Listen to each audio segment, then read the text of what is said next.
नमस्कार मित्रों, राधे राधे, जय श्री कृष्ण।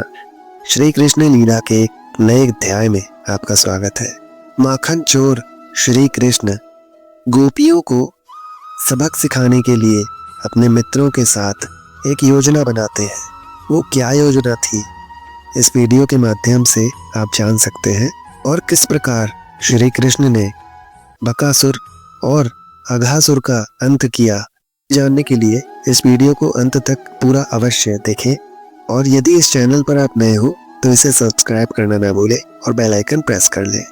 श्री कृष्ण का मित्र मनसुखा उन्हें बताता है कि गोकुल की गोपियां श्री कृष्ण से पुनः मित्रता करने की बातें कर रही थीं। श्री कृष्ण को देखे और उनसे मिले बिना गोपियों को चैन नहीं मिल रहा है।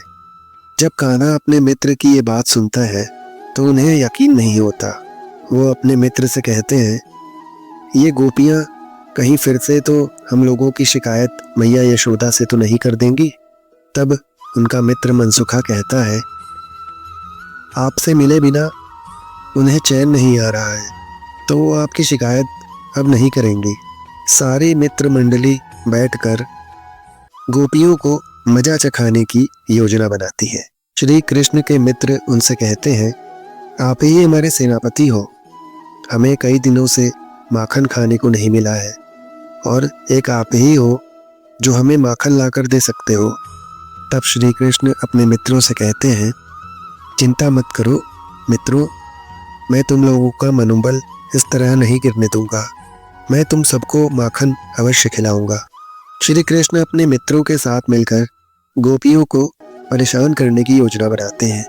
जब गोपियां स्नान कर रही होती हैं तब श्री कृष्ण अपने मित्रों के साथ उन गोपियों के वस्त्र उठाकर पेड़ पर बैठ जाते हैं। और जब वो कान्हा से अपने कपड़े मांगती हैं तो श्री कृष्ण उनके सामने अपनी शर्त रख देते हैं कि वो कभी भी यशोदा मैया से उनकी शिकायत नहीं करेंगी और प्रतिदिन उनके लिए माखन लाना होगा और फिर दोबारा कभी भी निर्वस्त्र होकर नदी में स्नान नहीं करेंगी। गोपियां श्री कृष्ण से आखिरकार समझौता कर ही लेती हैं। अगले दिन प्रातः काल मैया यशोदा श्री कृष्ण को सुबह सुबह उठाती हैं और कहती हैं कि तुम्हारे मित्र ग्वाले अपनी गायों को लेकर मधुबन जाने के लिए तुम्हारा इंतजार कर रहे हैं। श्री कृष्ण अपने बड़े भाई बलराम के साथ अपनी बांसुरी को बजाते हुए गायों को साथ लेकर चराने के लिए मधुबन निकल पड़ते हैं। श्री कृष्ण और उनके मित्र ग्वाल बाल मधुबन में पहुंचते हैं। वहां के रास्ते वो जंगल में पहुंच जाते हैं जहां उन्हें बकासुर राक्षस एक बगुले का रूप धारण करके उनका इंतजार कर रहा होता है, जिसे कंस ने भेजा था जो श्री कृष्ण की हत्या कर सके। बकासुर राक्षस जो एक बगुले का रूप धारण किए हुए था, वो श्री कृष्ण को अपनी चोंच से पकड़ लेता है, परंतु श्री कृष्ण उससे लड़ाई करते हैं और अंततः उसकी चोंच तोड़ देते हैं और उसे मार देते हैं, जिससे बकासुर का अंत हो जाता है। बगुले का अंत होते ही श्री कृष्ण के मित्रगण अति प्रसन्न हो जाते हैं, क्योंकि उस राक्षस बकासुर को देखकर सभी बहुत ही भयभीत थे। और जैसे ही श्री कृष्ण ने उसका अंत किया, सब श्री कृष्ण की जय जयकार करने लगते हैं। हाथी घोड़ा पाल की, जय कन्हैया लाल की। उनके सारे मित्र यही गाने लगते हैं। मित्रों, उधर कंस बकासुर की मौत से बहुत ही विचलित हो जाता है कि आखिर बकासुर इतना शक्तिशाली दैत्य, उसे एक बालक कैसे मार सकता है।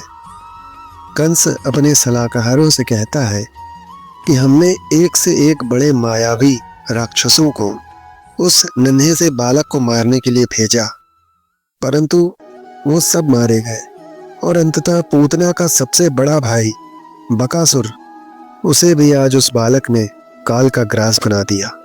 कंस अपने सलाहकारों से ये चर्चा करता है कि क्या अब कोई शेष बचा है जो उस बालक का वध कर सके।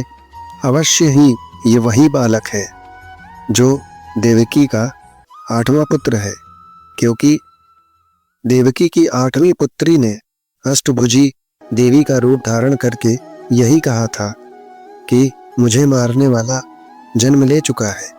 तो संभवतः ये और कोई नहीं, ये वही बालक है जो मुझे मारने के लिए पैदा हो गया है।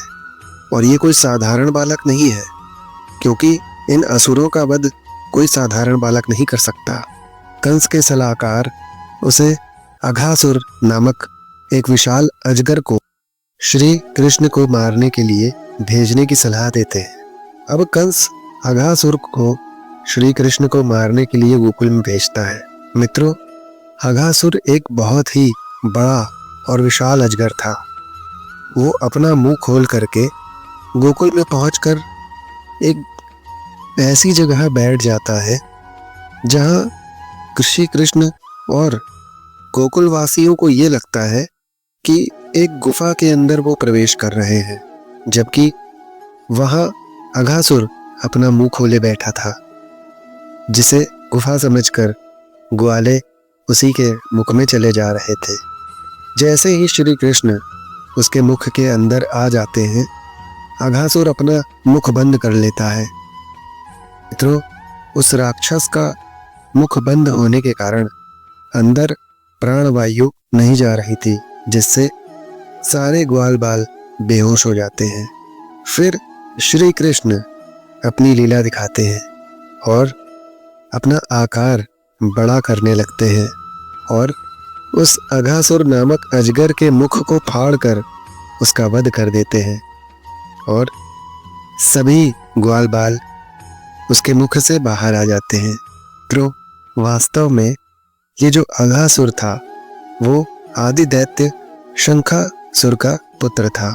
वास्तव में वो ऋषि अष्टावक्र के श्राप से ग्रसित था। जब श्री कृष्ण अघासुर का वध करते हैं, तब उसमें से शंखासुर का जो पुत्र था वो अपने पूर्ववर्ती रूप में आता है और श्री कृष्ण को बारंबार प्रणाम करता है, उनकी वंदना करता है और अपने श्राप ग्रसित होने की कथा उन्हें सुनाता है। किस प्रकार उसने अष्टवक्र नामक ऋषि का अपमान किया था। वो अति विकृत शरीर वाले थे और उसने किस प्रकार अपनी सुंदरता के अभिमान में आकर उनकी विकृत शरीर का अपमान किया था, जिससे क्रोधित होकर उन ऋषि ने उसे सर्प योनि में जाने का श्राप दे दिया था। और उससे कहते हैं कि हे दुष्ट मानव, प्राणी की वास्तविक सुंदरता उसके चरित्र, उसकी वाणी से होती है, उसके बाहरी आवरण से नहीं। वास्तविक सुंदरता तो विचारों और कर्मों में ही होती है।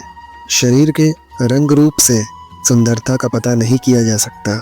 यदि मनुष्य शरीर को काट कर देखा जाए तो वो अंदर से बहुत ही गंदा होता है।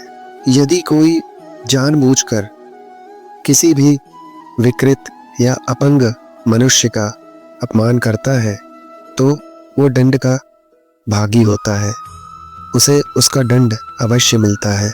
ऋषि अष्टवक्र ने अघासुर की प्रार्थना पर उसे श्री कृष्ण द्वारा मुक्ति मिलने का उपाय बताया था और आज अस्त्र ऋषि के श्राप से वो मुक्त हो गया था और श्री कृष्ण में विलीन हो जाता है और उसे मुक्ति मिल जाती है।